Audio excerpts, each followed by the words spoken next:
South Dakota voters now have a better idea of the abortion measure that they could be deciding on in 2024.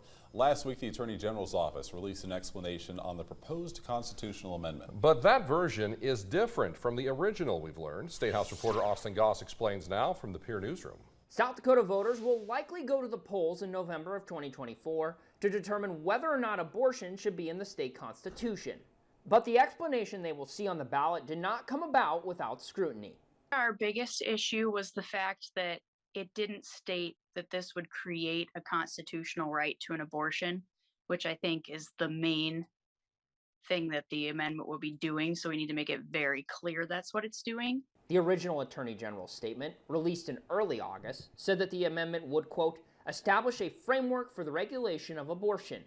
Groups opposed to abortion, such as the Family Heritage Alliance and Susan B. Anthony List, argued that definition was in part not accurate and too broad. Our big concern with the original language was that it didn't clarify the stakes of this amendment for South Dakota voters.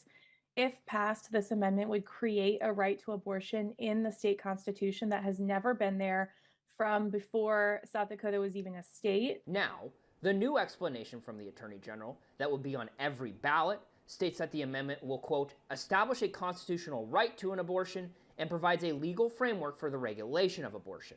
South Dakotans who are just seeing this for the first time on the ballot need to understand that this creates a right to abortion.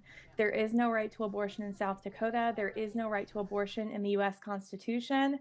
And this would be a huge change from state policy.